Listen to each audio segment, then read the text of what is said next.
Preamble का सबको पता है, सबको याद भी होगी। प्रियम्बल इज इंटरनल पार्ट और नॉट ऑफ कॉन्स्टिट्यूशन। सबसे बड़ा क्वेश्चन यही है कि प्रियम्बल को संविधान का हिस्सा कहा जाए कि नहीं कहा जाए। तो सबसे पहले Sajjan Singh versus state of Karnataka 1950 का जो केस है, एंड सेकंड इन री Berubari versus union of India, जो बांग्लादेश और इंडिया की जो बॉर्डर लाइन है उसका जो डिस्प्यूट है, और एक ये भी डिस्प्यूट है कि पावर जो है वो लैंड ट्रांसफर की जो पावर है वो किसके पास है। और इस केस में कहा गया, री बेरुबारी केस में कहा गया कि preamble is not a part of constitution. उसके बाद केस आता है Golaknath versus state of Punjab 1967। तो जस्टिस सुब्बाराव कहते हैं इस केस में preamble is a part of the constitution. री बेरुबारी यूनियन केस में कहा गया कि प्रियम्बल संविधान का हिस्सा नहीं है। गोलकनाथ केस में कहा गया कि हिस्सा है। उसके बाद आता है Keshavananda Bharati versus state of Karnataka case. और केशवानंद भारती केस में ही बेसिक स्ट्रक्चर को डिफाइन किया गया। केशवानंद भारती केस एक दूसरे नाम से जाना जाता है जिसको फंडामेंटल राइट केस भी कहा जाता है। और उसमें सुप्रीम कोर्ट ने कहा कि preamble is a part of constitution की जो प्रस्तावना है वो संविधान का एक अभिन्न अंग है। जहां पे संविधान में लिखी हुई चीजें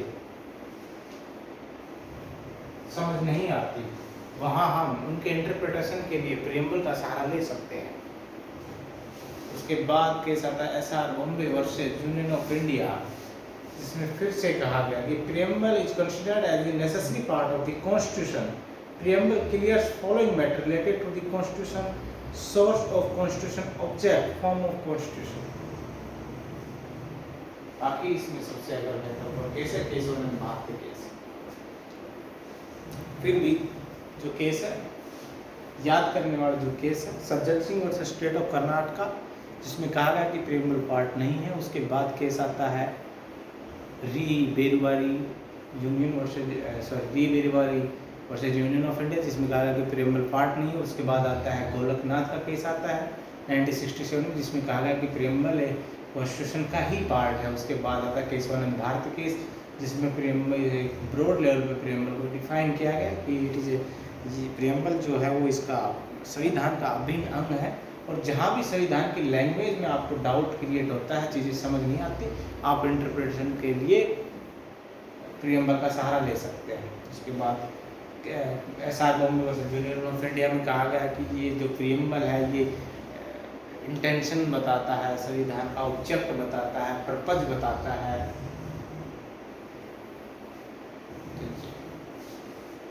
प्रियम्बल एक्चुअल में हमारे संविधान निर्माताओं की बनाते समय संविधान को क्या धारणा ही रही होंगे ये बताता है। वो बात अलग है कि संविधान बन जाने के बाद में प्रियम्बल को लेके आएगा संविधान में। और प्रियम्बल को देख के आप अंदाजा लगा सकते हैं कि संविधान के अंदर क्या क्या चीजें होंगी। जो मेन जैसे शब्द प्रियम्बल को मोस्ट 3 पार्टों में डिवाइड किया गया है। 3 पार्ट मेन शब्द अगर मैं आपको बोलूं तो socialist, secular, sovereign, democratic, Republic.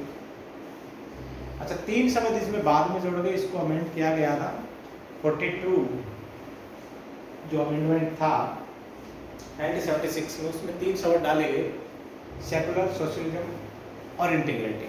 उससे पहले शब्द नहीं थे, वो बाद में डाले गए। एक बड़ी संविधान सभा जब थी, जब जो संविधान बना रही थी, उस समय प्रियम्बल को लेके इसके एक शब्द को लेकर एक बड़ी डिबेट हुई थी, जिसमें कुछ लोगों का मानना था we the people of India की जगह हम किसी भगवान का नाम रख सकते हैं। कुछ का तो यहाँ जो महात्मा गांधी के अनुयायी थे उनका तो यहाँ तक मानना था कि महात्मा गांधी का नाम डालो प्रियम्बल में।